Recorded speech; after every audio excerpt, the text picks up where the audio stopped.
আসসালামু আলাইকুম এভরিওয়ান।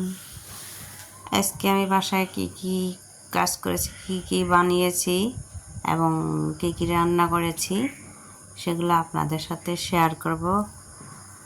আমার শরীর অনেক অসুস্থ, আমার কথা শুনে বুঝতে পারছেন কিনা জানি না। তো আমি সকালে ঘুম থেকে উঠে গুরুত্বপূর্ণ কাজ শেষ করে আমি পিঠা বানাতে লেগে গেলাম আমার দেবরের জন্য। 2টা ডিম দিয়ে বসুন্ধরা আটা দিয়ে সুন্দর করে পিঠা কেটে এখন সাদা তেলে ভেজে নিচ্ছি। প্রথমে আমি 2টা ডিম ভেঙে চিনি ডিমের সাথে গুলিয়ে তারপরে আমি ময়দাটা গুলিয়ে নিয়েছি, তারপরে সুন্দর করে পিঠাগুলো বানিয়েছি। আর এখন আমি যে সুন্দর করে ভেজে নিলাম, এখন আমার দেবরের কাছে নিয়ে যাব, নিয়ে আমরা সবাই একসাথে বসে খাবো। এই তো আমার দেবরে নিতে বলছি, ও নিয়ে খাচ্ছে, এমন খেয়ে বলছে হ্যাঁ ভাবি মাশাআল্লাহ ভালো হয়েছে।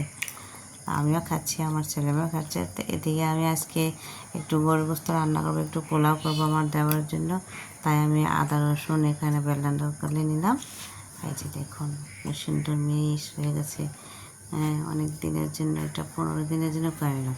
তো এটা আমি গরুর গোশত নিয়েছি, এখানে প্রায় 2 কেজির মতো গরুর গোশত নিয়েছি। এখানে মরিচ গুঁড়া, হলুদ গুঁড়া, লবণ, জিরের গুঁড়া সব দারচিনি এলাচ দিয়ে আমি একটু হাতে মেখে নিলাম। এখন খাঁটি সরিষার তেল দিয়ে আর একটু মেখে নেব। মেখে নিয়ে তারপরে এভাবে হাতে মেখে মাংসটা রান্না করলে অনেক মজা লাগে খেতে। আগে আগে আমি জানতাম না, আগে আমি কষিয়ে বসাতাম। সব রকমের রান্না করলে মজা হয়, তবে আমার মনে হয় যেমন হাতে মেখে 5 মিনিটের জন্য রেখে মাংসটা রান্না করলে বেশি মজা হয়। তো এতে আমি কটা আলু কেটে দিয়ে দিলাম। আর গরু গোশতের মধ্যে আলু দিলে খেতে ভালোই লাগে। তাও মাংস কষানো হয়ে গেছে, আমি ঝোল দিয়ে ঢেকে দিলাম। এই পাশে আমি পোলাও করব, যে তেলের মধ্যে পেঁয়াজ কুচি দিয়ে একটু নেড়ে ছেড়ে ভাজা ভাজা করে পোলাওটা ছেড়ে দিলাম।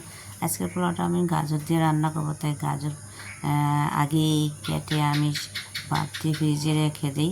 যখনই রান্না করি এভাবে আমি ফ্রিজ থেকে নামিয়ে পোলাওর সাথে দিয়ে এই যে আমি গরম পানি দিয়ে ঢেলে দিলাম। আমার পোলাওটা হয়ে গেছে। এই পাশে আমি মাংসের মধ্যে জিরের গুঁড়া যে ঢেলে দিয়ে নেড়ে চেড়ে উঠিয়ে নেব, কারণ আজকে তো পোলাওর সাথে খেতে হবে একটু ঝুল বলতো, মানে ঝাল মাংস ঝোল করেছি। তো এই তো মাশাআল্লাহ আলহামদুলিল্লাহ আমরা সবাইকে নিয়ে বসে পড়লাম। পরিবারের সবাই আছি, আমার দেবর আছেন, আমার সাহেব আছেন, আমার ছেলে মেয়ে আছেন। তো মাশাআল্লাহ দিলে আজকের মাংস কালারটা এত সুন্দর হয়েছে, মাংসটা এত নরম হয়েছে, পোলাওটা মাশাআল্লাহ দিলে কি ঝরঝরা হয়েছে। আমার বাচ্চারা আমরা সবাই আলহামদুলিল্লাহ অনেক মজা করে খেয়েছি। তো বন্ধুরা, আপনাদের যদি আমার ভিডিও ভালো লাগে এবং আপনাদের কাছে আমার ভিডিওটি কেমন লেগেছে, ভালো লাগলে লাইক কমেন্ট করে পাশে থাকবেন এবং ভিডিওটি বেশি বেশি করে শেয়ার করে দেবেন। পরবর্তীতে যেন আপনাদের মাঝে আরেকটি নতুন ভিডিও নিয়ে হাজির হতে পারি। আর আমার জন্য একটু দোয়া করবেন, আল্লাহ যেন আমাকে তাড়াতাড়ি সুস্থ করে দেন। তা সে পর্যন্ত ভালো থাকুন, আল্লাহ হাফেজ।